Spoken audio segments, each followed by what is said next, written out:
So this is part 2 of changing the pads and rotors on a 2010 Audi A4. I'm actually going to be using a Vag Com to retract the electronic e-brake on the rotors here. So I'm going to be going through the steps of using the cable, using the program, and exactly where you got to go to get those e-brakes to retract so you can change the pads.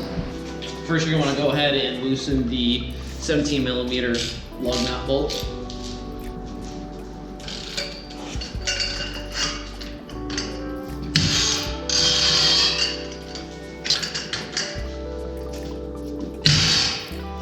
Oh, by the way, you should always put some never sees on these lug bolts so they don't end up coming out like this.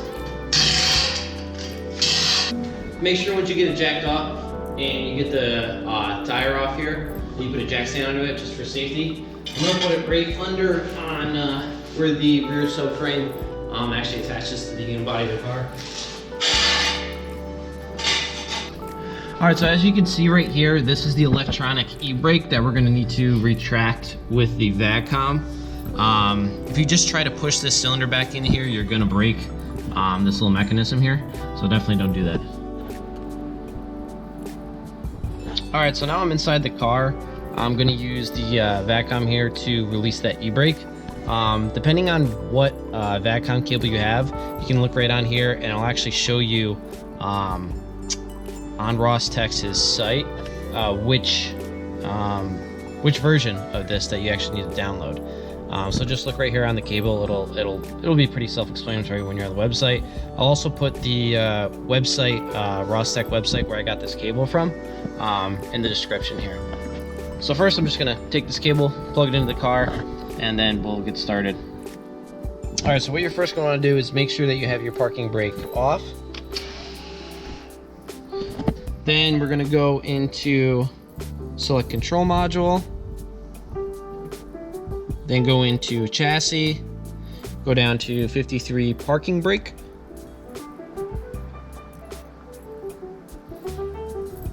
go to basic settings. Then it's going to throw you this error, this warning code. Pretty much if the voltage drops under 12 volts while we are messing around with this, there's a possibility of something going wrong with the electronics here. So if it's an older car, it's been sitting for a while and you know the battery's kind of on its way out, I would definitely hook up a battery charger. I'm gonna go ahead and hit OK. Then I'm gonna go down to this drop down, and right now we want to open the rear parking brake. So I'm gonna go ahead and click that.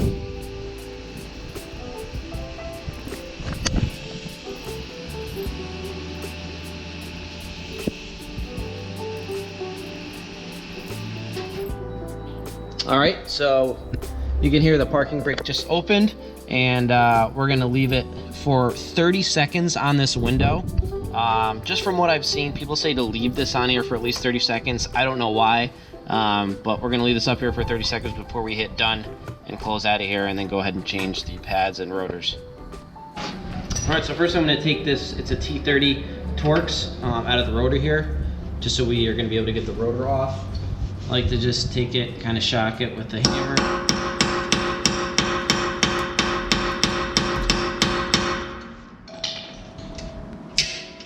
There we go. Next, we're going to go in the back here and get these two bolts right here, and also right here on the sliders here. I'm going to take those off next. So these bolts are 13mm. You're also going to need to grab an open end or some pliers to hold this, because this is going to spin when you try to loosen this guy. So just get a good hold of this, and then you'll be able to turn those 13 mils off. Alright, now that these two 13mm bolts are out, this caliper should just come off right now.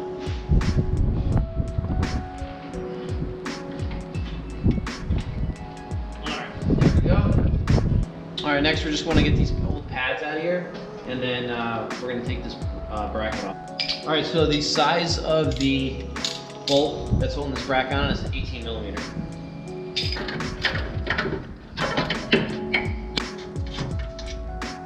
There we go.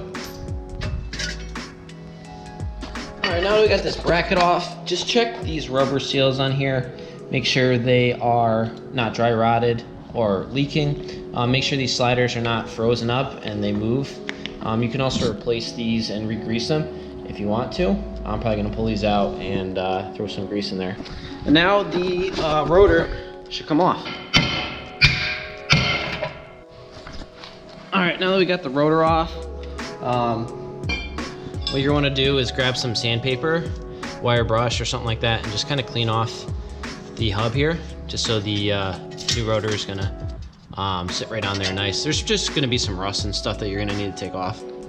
Then we'll grab another new rotor.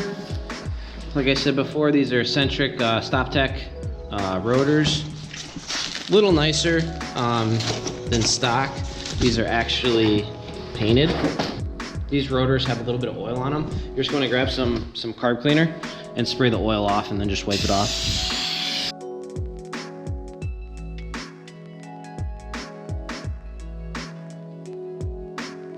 So then we're gonna go ahead and put the rotor on and put our set screw in. All right, so go ahead and get your pads in this bracket here and then slide it onto the new rotor, and we'll put those 18s back in. Just wanna note that these 18s that came out here, one's longer than the other. The longer one is gonna go on the top. So I am pushing this piston back in by just putting the clamp on that bolt there. You obviously don't want to put on this plastic, and then I'm hitting the top of it right here with the C-clamp. Another way to do it is also you can mount the caliper back onto the bracket here without the pads in it. You kind of stick your screwdriver in the top there and pry it back, whatever way you want to do it. So once you slide the caliper back into place, grab your two 13 millimeters and put them back in the brackets here. All right, now that we got these two 13 millimeter bolts tight on the sliders here, gonna put the wheel back on, snug up the lug nuts, and then repeat these steps on the other side. Also, don't forget to pump the brakes just before you take off. There's gonna be a lot of slack in there.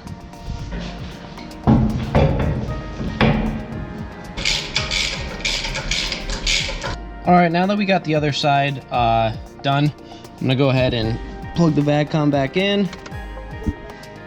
Should connect here. Also, don't forget to pump the brakes.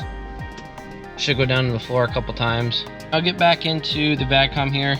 We're gonna go back into Rodion chassis, go into parking brake again.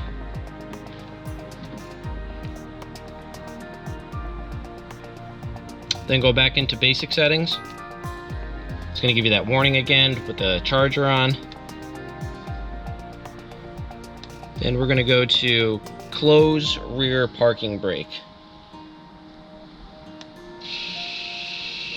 You can hear it going. It's closing right now.